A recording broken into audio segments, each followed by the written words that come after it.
รถติดแล้วพ่อแม่พี่น้องเบิ่งเอาโอ้โหที่ใส่เวลาโดนนื้อนานไปได้บัดนี้นะ3 เลนหนึ่งกระติดเลนกลางกระติดเลนขอกระติด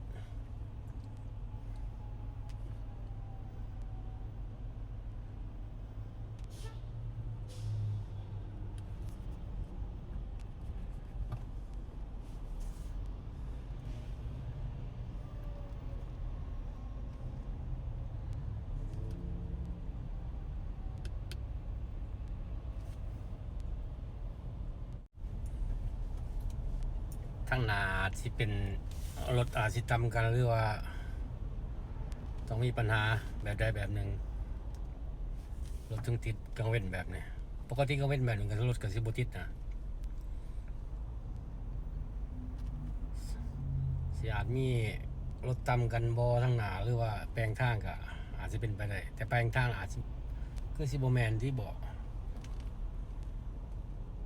ทาง3 เลนนี่เนี่ยพี่น้องกระติดประมาณนี้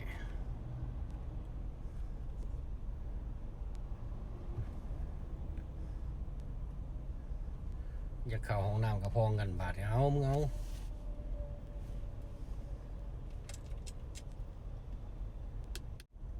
จากสมองจากหอดใส่นี่ติดยาวเลย3 เลนข้างนอกอีก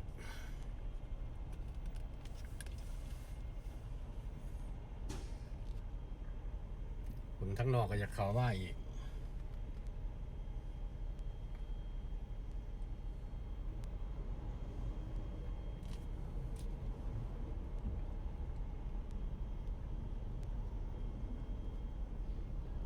รถกระสิติดประมาณนี้พ่อแม่พี่น้อง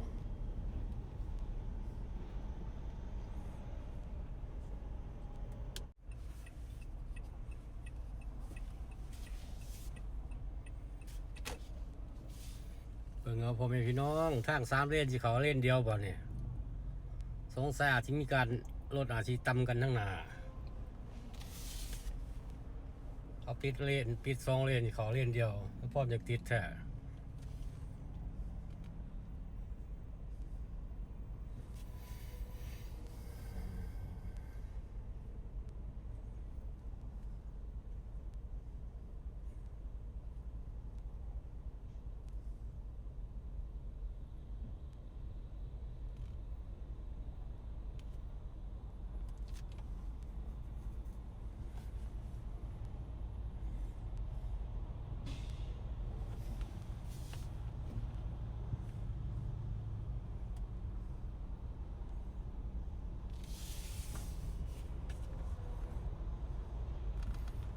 แล้วรถจิ๊บคันหน้าแล้วไปขี่อยู่บ้านเฮาได้เนาะขี่ไปเล่นสงกรานต์บ้านเฮา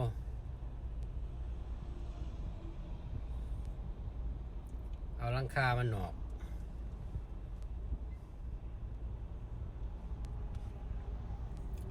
เบิ่งภาคนั่นก็สิเล่นได้ง่ายปานนั้นแต่ภาคนี้รถติดพ่อแม่พี่น้องนะ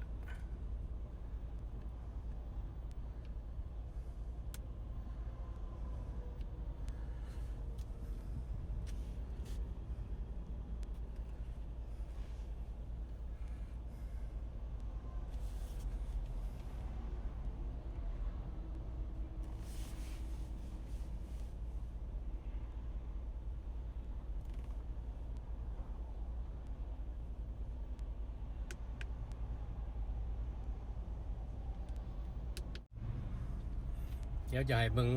ว่าเป็นยังไงข้างหน้าเพราะว่ามีรถตำรวจ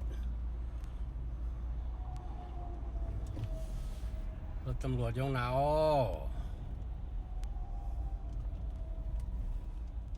เห็นบอกพี่น้อง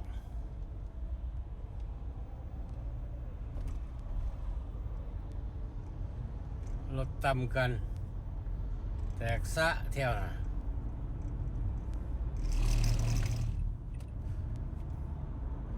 ปิดแล้ว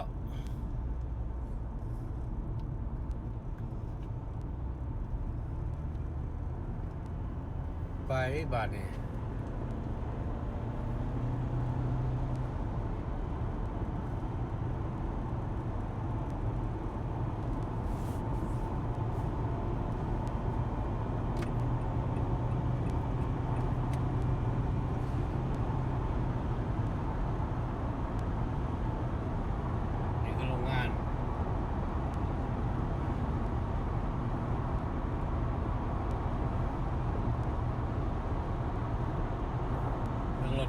พี่น้อง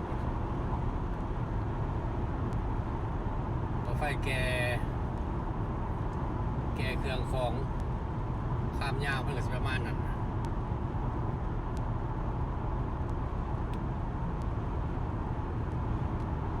ประมาณ100 กว่าตู้ประมาณเบิ่งวันที่สุดหอดใจออกจะสุด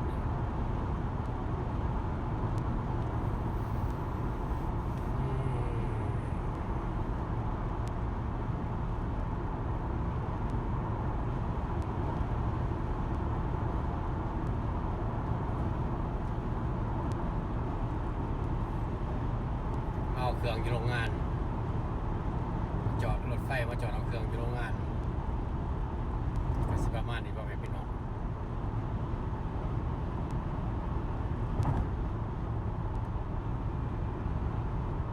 เบิ่งบรรยากาศของการเดินทาง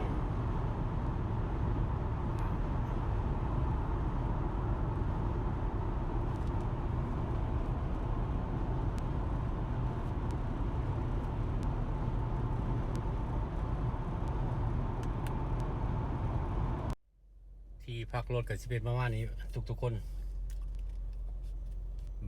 เห็นบ่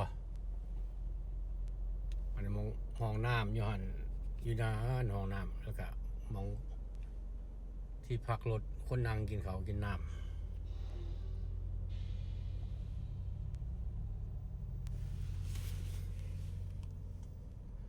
นั่นก็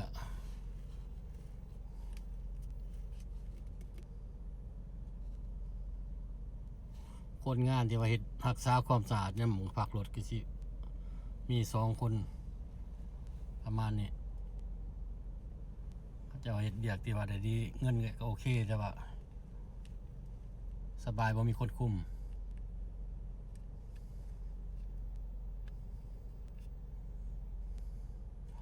มองพักรถสิว่ารถน้อยรถใหญ่ก็พักแถวนั้นเบิด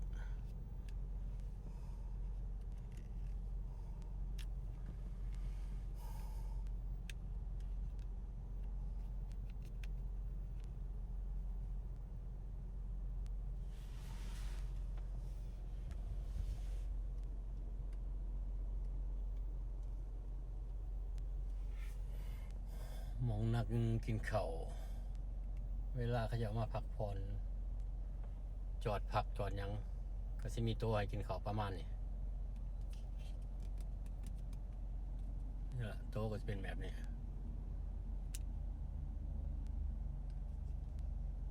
ไปพ่อแม่รู้พ่อแม่พี่น้องส่วนมะเกียงนี่คือส่วนมะเกียงก็จะว่า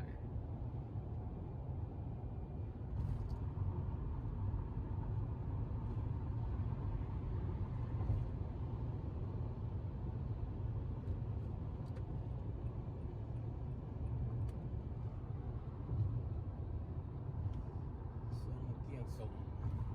เมื่อวานโมโหแต่ก็ประมาณนี้จะปลูกเป็นเงินแสนเงินล้านแท้ๆนะก็คือข้าวปลูกละเอียดงามโอ้มันจะเป็นสุดขนาด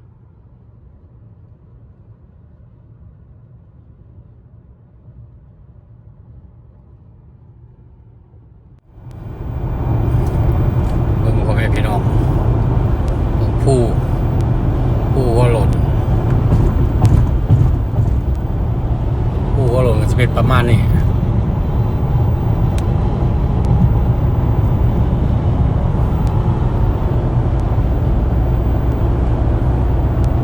นี่คือส่วนมะเกียงก็จะนะพอเห็นจะมืด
น้องผู้เขาเจ้านะผมมีต้นใหม่ต้นยังเลยนะก็สิประมาณนี้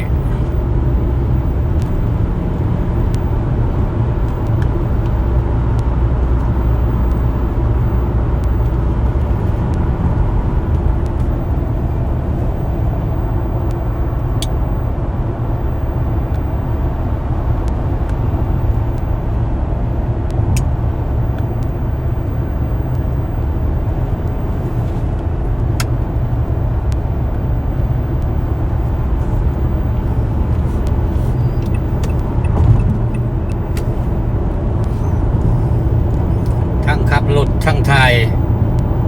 ยังไงพ่อแม่พี่น้องเห็นน้ำกันปะมันจะมีความสวยงามขนาดใดแต่ในสายตาคนถ่ายนี่ถือว่างามที่สุดเนี่ยแถวนี่นะอยู่ในกล่องโอ้โหจะเป็นยังไง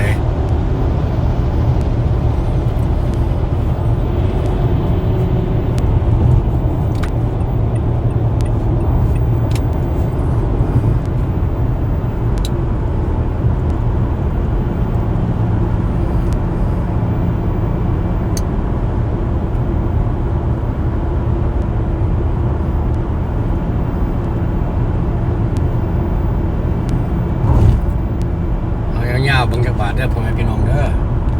ให้เห็นน้ำกันทั้งขับรถขึ้นผู้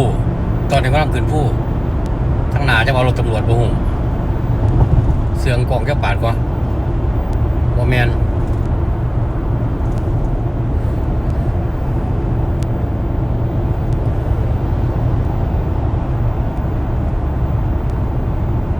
โอ้เขาเจ้าก็มาจอดถ่ายรูปถ่ายยัง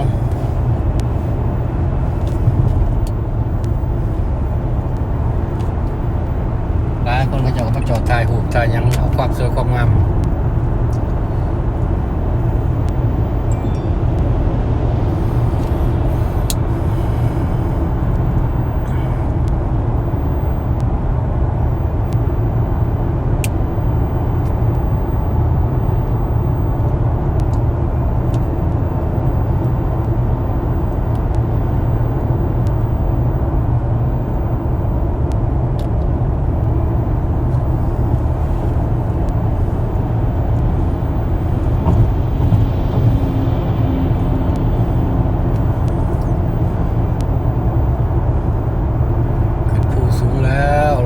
เบือนจะไปอยากขึ้นละ